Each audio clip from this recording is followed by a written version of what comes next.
Hey guys, what's up? It's me, Thomas. Today we're here in Film Theory. Today we got You Will Not Be Saved. Yeah, it's The Exorcist. The newer one, Believer. You know, I think this is actually the fourth Exorcist movie. I know there's like the first one, then the second one, a third one. Yeah, I think it was originally a trilogy before this one, but don't know. I'll have to look back. But anywho, not sure about the saved part. I'm guessing it's just talk about The Exorcist in the movie, but well, we're about to find out. So be sure to like, subscribe for more. Hope you enjoy. Let's check it out. Thanks to The Exorcist Believer for sponsoring today's video. And here we go.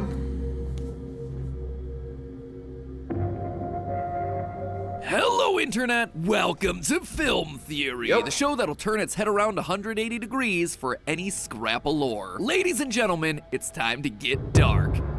Again. Okay, so it's not really all that rare of an event here on the channels, but you know what is a rare event? Us talking about one of the scariest, most influential horror franchises of all time, The Exorcist! In case you don't know this one, these films check off all our main criteria for a banger episode. Yep. Kids, check. Possessions, check. And that's the list. The original Exorcist back in the day was a very important movie because it legitimized the horror genre for mainstream audiences, while also giving the chiropractic industry its first ever viral video.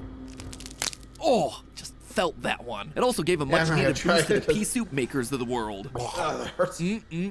Tasty. Ew. And now this year, a new chapter begins, The Exorcist Believer, releasing in theaters on October 6th. In this new movie, two teenage girls disappear for 3 days, and when they're found, something's changed. They act strange. Their personalities are a bit darker, and their parents eventually realize that in true Exorcist fashion, they've been possessed by a demon. In their terror and desperation, they seek out the only person alive who's witnessed anything like this before. Chris McNeil, mother to Regan from the original story 50 years ago. So already you're dealing with a tried and true premise, except this time it's multiplied by 2. Truly teamwork makes the dream work, even in the realm of demonic possession. But then The Exorcist Believer decided to take it another step further. While the original 1973 was predominantly written from a Catholic perspective on demonic possession and exorcism, Believer brings in the perspective from multiple faiths. Catholicism for sure, but also the Pentecostal Church, the Baptist Church, even root medicine from Africa.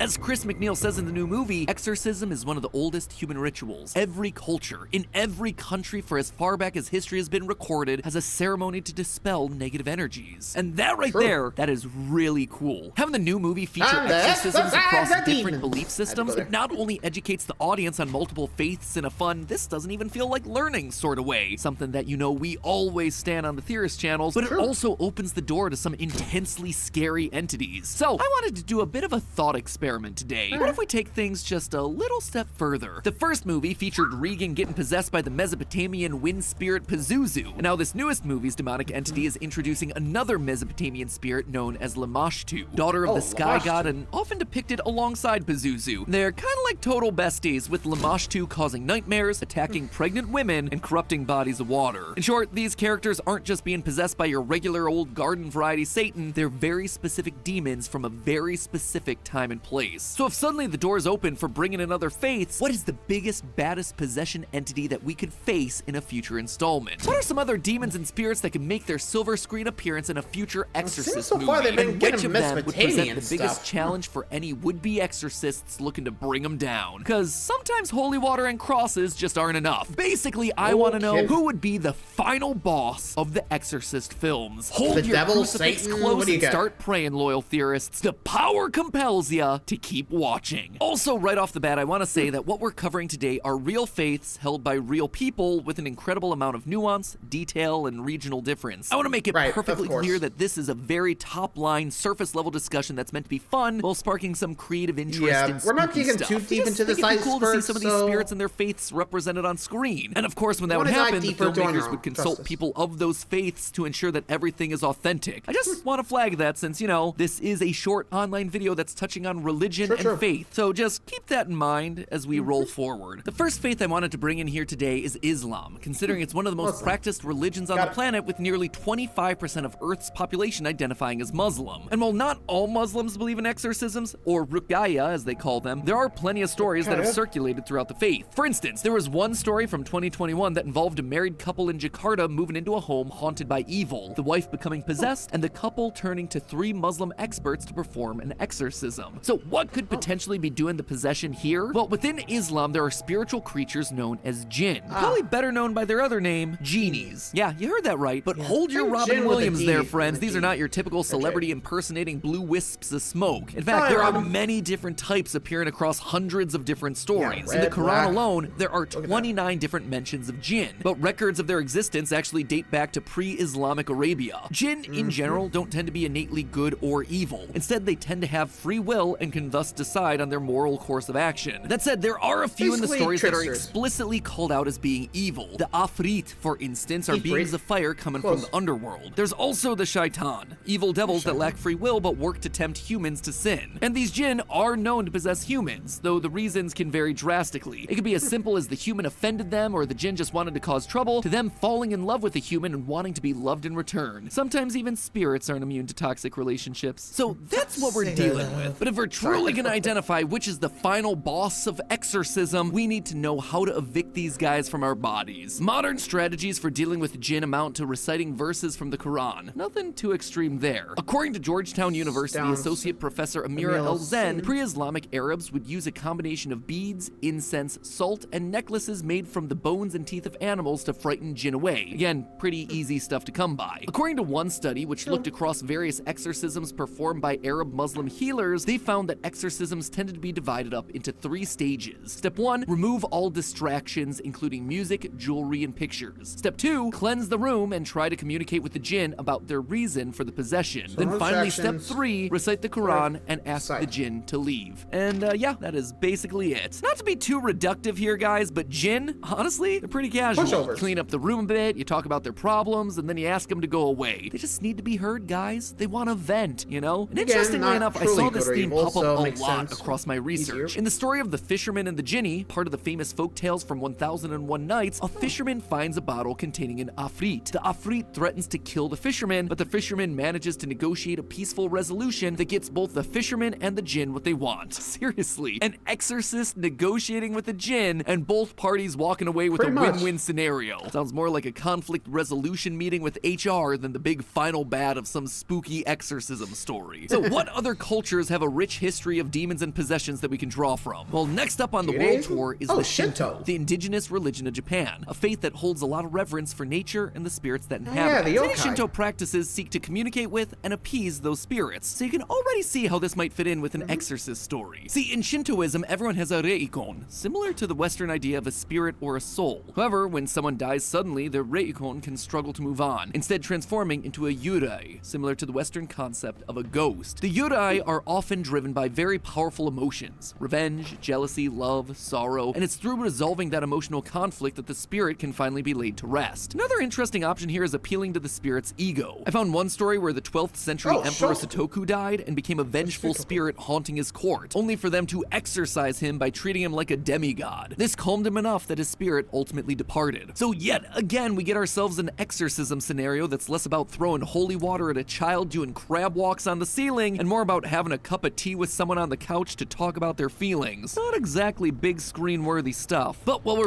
Though I think that's the point. Like, okay, so what I could see so far, they kind of treat it like, you know, power of Christ compels you to leave, you know, force it out, right?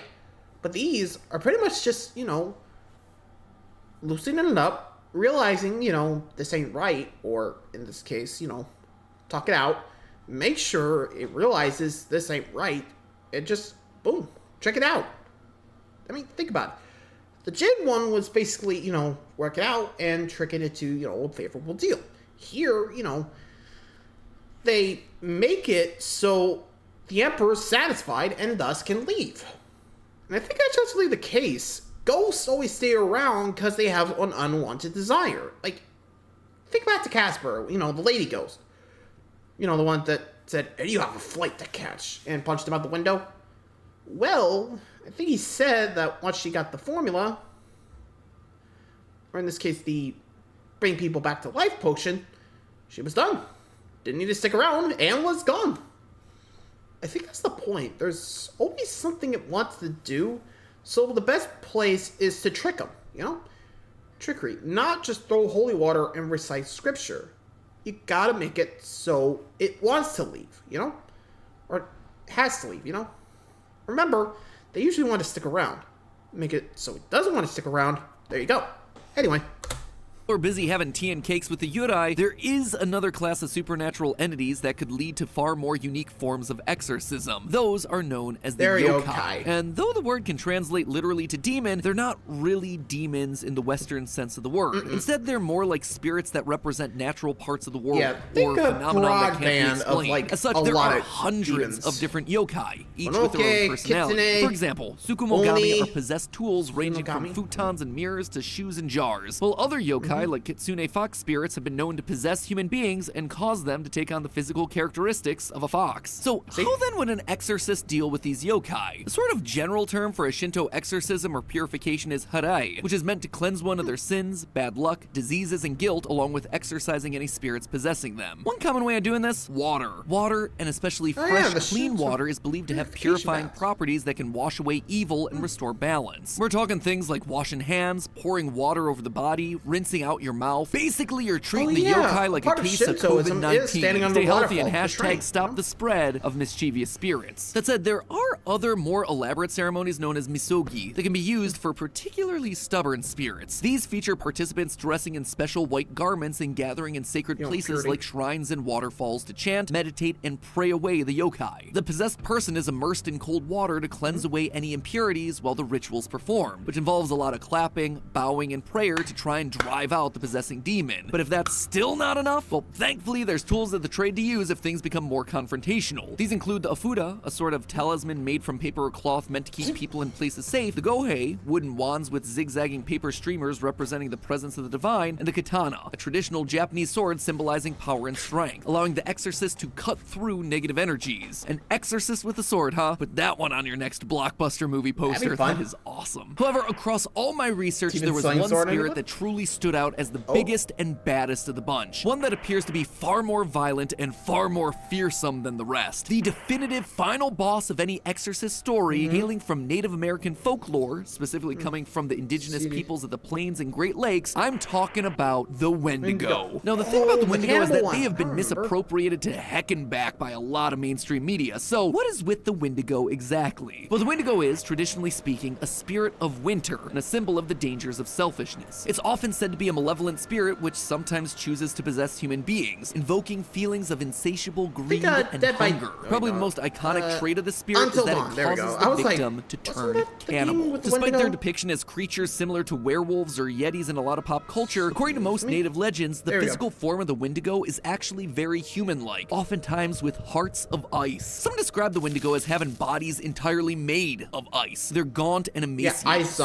hungry for human flesh that they've chewed their own lips off. Whenever a Wendigo would eat another person, they would grow in proportion to what they just consumed, so they could never truly be full. It also means that over time, Wendigos grow to be gigantic. So how does one become possessed by a Wendigo? Well, there's actually a few methods. You could be specifically cursed by a shaman, you can encounter a Wendigo in your dreams where it follows you into the real world, or probably the most common method I've seen floating around is that it's punishment for some sort of dishonorable act, breaking a major taboo, like resorting to cannibalism during a time of starvation. So what do we know about exorcising a Wendigo spirit? Well, like until dawn. In almost every case I could find, you can't. Once someone becomes possessed and transformed into a Wendigo, there's no coming back. This isn't a sit down on the couch and talk about your feelings kind of possession. A quick mouth rinse with water ain't washing this one away. The solution in the stories that I read was to kill the possessed so they can't continue their cannibalistic murder rampage. It is that hardcore. In short, the Wendigo is a spirit that cannot be exorcised, which, honestly, is pretty darn horrifying. Even more horrifying, though, is that this isn't just something that exists in folklore. It is a real thing. There's actually a modern psychiatric condition that borrows its name from these stories. It's called Wendigo psychosis, and it's characterized by an intense fear of becoming a cannibal while suffering from intense cravings for human flesh. First off, that right there, that could play really well in some sort of exorcist story with the Wendigo spirit. Maybe some of the characters are suffering from this Wendigo psychosis without actually being possessed, mixing in a bit of mystery as to who's the one truly in need of help. But diving even more deeply into the psychosis, I did find treatments of the condition in some Cree folklore. Here, they ate fatty animal meat and drank animal grease in an attempt to drive the psychosis out of the patient. As the Stories go, some of the people who were treated this way would allegedly vomit up ice as part of the curing process. Given that the Wendigo, the spirit of winter, is supposed to have a heart made of ice, a pretty easy connection to draw there. Maybe the cured is literally throwing up the ice heart of the Wendigo. So in total, across our spiritual battle, we have talk about your feelings, wash your hands, throw up a heart made of ice. I think I know which on that list is going to be the most difficult to accomplish. Yeah, Wendigo wins the Exorcist battle hands down. At this point, you could probably tell Chris McNeil was 100% right in The Exorcist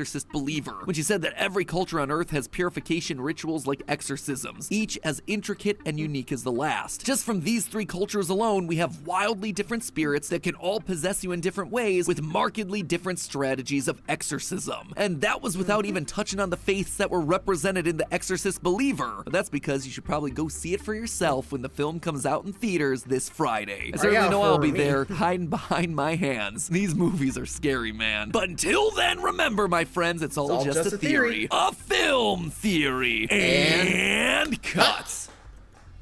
Honestly, I think with this, it's more like you gotta figure out, okay, which one are we dealing with? Are we dealing with a Christian devil, jinn, Wendigo, whatever? I think that's usually the first step. Identify the demon and figure out, okay, how they get rid of him before. You know, that kind of deal. With Pazuzu, I think what they accidentally did was assume that Christian methods would get rid of a Mesopotamian devil, which, well, I don't think you're going to do that with Shinto stuff or Wendigos. Like Chris said, every religion has an exorcist religion. I think what the deal here was to try to use all of them to, basically cover all their bases. So that way, save both girls by, channeling them all in to, super bomb them. I don't know. That's what I'm thinking, but anyway, hope you guys enjoyed there. Thanks for watching. See ya.